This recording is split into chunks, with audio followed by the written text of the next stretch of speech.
Hello everyone, I am CA Brijesh Thakur, and in our efforts to explain the things in the most simplified manner, today is another video on the topic of amendments from October 2020 to January 2021 which are made in GST.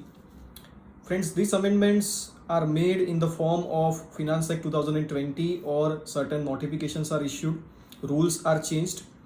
So for the sake of simplicity, what I have done is I have divided these amendments into section wise bifurcation.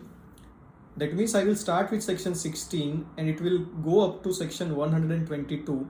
In between, wherever the sections or the rules are changed or whatever are the amendments that I am trying to explain in a simplified manner. So let's start, friends. The first amendment is under section 16. There is one rule called rule number 36, sub rule number 4.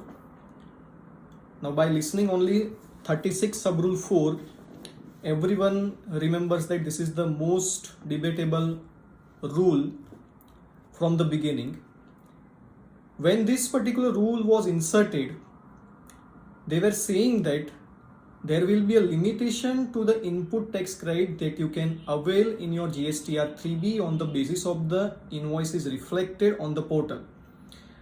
Earlier, friends, they were saying that when this rule was inserted for the first time, they were saying that whatever are the invoices reflected or whatever are the amount of invoices reflected on the portal, on that you will apply 20%. Maximum that much amounts input tax credit you can avail for the invoices not reflected. Afterwards, another amendment made this 20% made to 10%, and now recently the amendment made which is saying that this 10% will be made 5%. In a simplified way, we can understand with the help of an example. Let's say during the month of January 2021, the amount of invoices reflected in my GSTR 2A or you can say GSTR 2B is 1 lakh rupees. Then maximum ITC I can take for the invoices not reflected on the portal will be limited to 5,000 rupees. So on the ITC of the invoices reflected, that is 1 lakh rupees, I will apply 5%. Maximum this much ITC can be taken for the invoices not reflected. The problem with this particular rule is not only about the non-availment of ITC for the invoices not reflected or the limit they have imposed on the ITC for the invoices not reflected. The problem will be in the accounting. You need to remember which particular invoice you have taken in this 5%, and afterwards whenever the supplier uploads this invoice for which you have taken this ITC provisionally, even if the invoice is not reflected on the portal, afterwards you need to remember that you don't again take this particular ITC. That means the accounting will become complicated because of these things.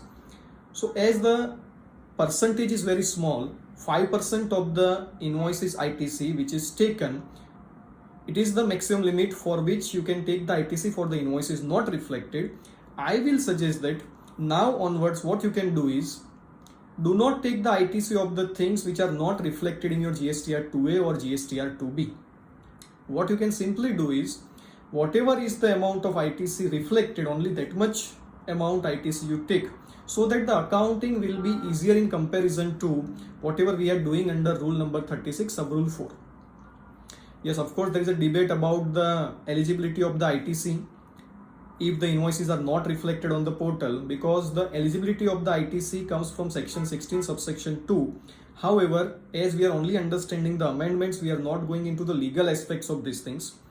The simplest thing here will be to take ITC of the only invoices which are reflected in your GSTR 2A or GSTR 2B.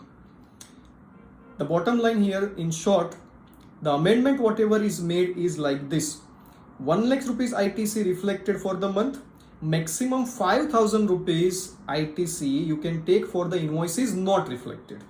So 5% of the amount of invoices reflected, that much amount ITC you can take.